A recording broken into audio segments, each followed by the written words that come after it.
প্রিয় দর্শক বন্ধুরা, আপনারা দেখছেন যে এটি হলো 1.2 এসপির মোটর, অর্থাৎ 1 এসপির মোটর অনেক বড় হয় আবার ছোটো হয়। এটা কিভাবে হয়?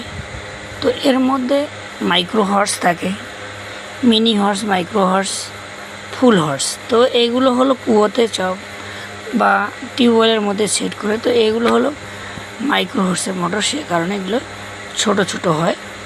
আবার একই 1 এসপির মোটর কিন্তু অনেক বড়ও হয়। তো দর্শক বন্ধুরা, তো এটা একটা কারণ থাকে, অনেকেই ভাবেন যে এত বড় মোটর 1 এসপি আর তো ছোটো মোটর 1 এসপি, তাহলে তো তাগত এক সমানই হবে। না, তাগত এক সমান হবে না, শক্তিতে এক সমান হবে না। যেমন একটা 1 এসপির মোটর 22 নম্বর ডাবল তার দিয়ে বান্ডিং করতে হয়, আবার এই ধরনের 1 এসপি মোটরগুলো 23 নম্বর বা 24 নম্বর বা 25 নম্বর ওয়্যার দিয়ে বান্ডিং হয়। তো দেখতে পাচ্ছেন আমি এখানে 4টি কয়েল বানিয়ে নিয়েছি। 4টি কয়েল আমি রানিং কয়েলে ঢুকিয়ে ফেলেছি, আর এখানে 4টি কয়েল আপনাদেরকে আমি পরপর করে দেখাচ্ছি। দেখুন, এখানে 4টি কয়েল আছে, দেখতে পাচ্ছেন।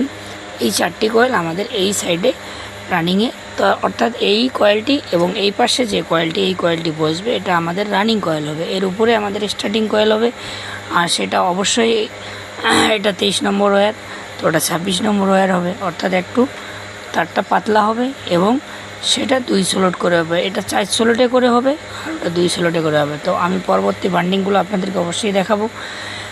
ততক্ষণ পর্যন্ত ধন্যবাদ। সবাই ভালো থাকবেন, সুস্থ থাকবেন। আর আমার ভিডিও দেখে যদি আপনাদের শিক্ষামূলক কোনো ধরনের মনে হয় যে না, এখান থেকে কি বাজে কোনো ভিডিও আমরা দেখতে পাই না, আমরা শিক্ষামূলক বেশ কিছু ভিডিও দেখতে পাই, তো অবশ্যই আমার চ্যানেলটিকে সাবস্ক্রাইব করে অল নোটিফিকেশান অন করে দেবেন, সঙ্গে লাইক কমেন্ট শেয়ার করে দেবেন, যারা অন্যরাও দেখতে পারে। ধন্যবাদ।